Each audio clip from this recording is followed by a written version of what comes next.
Hi, John. So for today's math lesson, we are in Unit 2, Lesson 18, one more or one less with number towers. So we started out with our warm-up, and it was another acted out flowers and butterflies. And the question was, there are 9 butterflies and 7 flowers. Are there enough flowers for each butterfly to land on one? How can you act out this story? So to start, we didn't talk about whether or not there were enough butterfly or flowers for every butterfly. We just thought about how could we show this story. So we came up with several different ways. One way that we talked about was using people to actually physically act it out. So you would have 9 people be butterflies and 7 people be flowers. Unfortunately, we don't have enough people to be able to do that and make that successful. So we decided that that would not be a great way for us to show this story. We talked about using manipulatives, using the cubes as the flowers and having the counters be the butterflies. So that way we could show every counter would be on top of a cube to show the butterflies and the flowers together. Then we also talked about drawing a picture and how we could show the butterflies and the flowers by drawing a picture. Then as a class, we discussed what would be the best way to show the story. And we decided that the best way to show the story would be to draw a picture. So we drew a very, very simple picture. And then we talked about whether or not we thought there were enough flowers for all the butterflies and how we knew. So we started by doing picture. So far there's 3 flowers.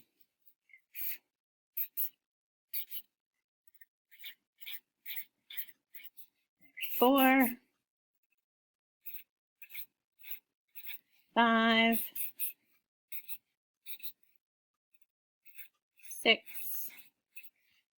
and finally 7. This is really good. Okay, so we started with the flowers. So we have 7 flowers. And then we added the butterflies. And we put a butterfly on top of each flower so we could show that the butterflies would or wouldn't match up with the flowers. Add these butterflies in here.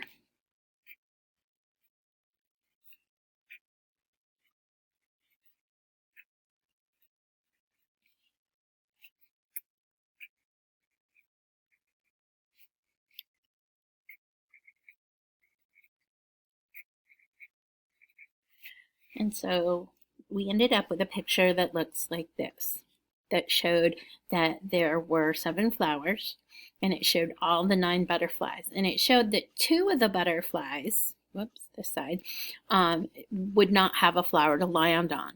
Therefore, there are not enough flowers for each butterfly to land on one.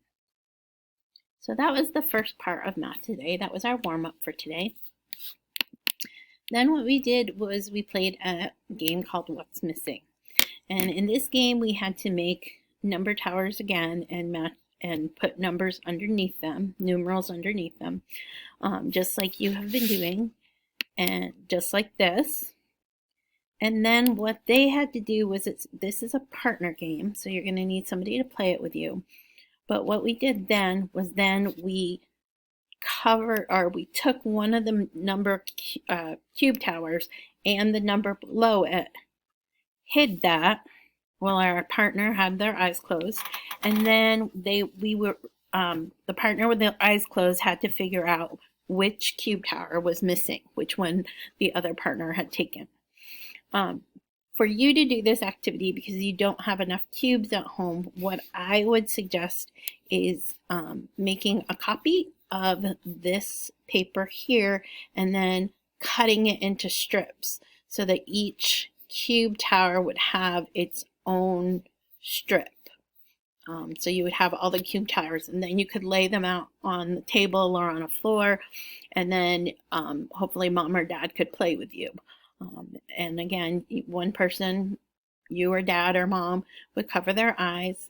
The other person would take one of the strips away, and then the person with their eyes covered would have to figure out which strip was taken. We talked about how you could figure out which strip was missing, and we decided that one way was to use some counting.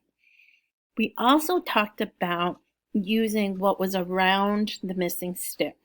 So if number 7 was the missing stick, you could use 6 and 8 to help you figure out what was in between, by knowing that one more than 6 is going to be 7 and one less than 8 would be 7. So that would be the missing piece. Okay, so you can play that, like I said, by just taking this sheet and kind of cutting it into strips. You could also play a shorter version because you should have enough blocks to make, I think, the first 6 towers. So you could also just play it with the first 6 towers. Either way will be fine. Okay.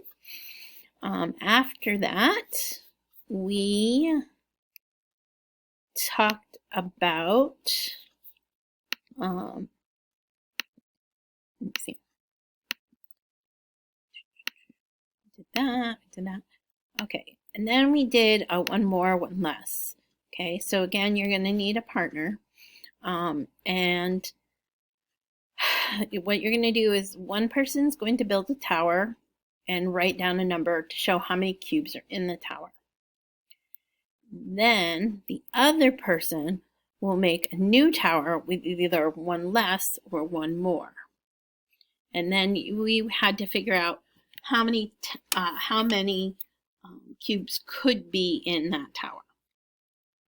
So what you would do for this, is you would actually build a cube tower and then write down on maybe your whiteboard, might be a great place to do that. Write down how many cubes are in this tower. So in my tower, I have 1, 2, 3, 4, 5, 6, 7 cubes. So I would write that on my whiteboard. It doesn't matter which side because you're not writing letters. So at this point, you can just write the number 7 wherever. Then what you would do is either your mom or your dad would make another cube tower, and it would either have to be one more or one less than the cube tower that you built. Okay, then you'd have to say which cube tower was bigger. So let's say you build the cube tower of 7, and let's say mom builds a cube tower of 8. So then you would say 8 is more than 7. Okay? If you made a tower of 7 and mom made a tower of 6, you would say 7 is bigger or more than 6. Okay? So that's basically how you play those 2 games. And that's really all we got to today in math.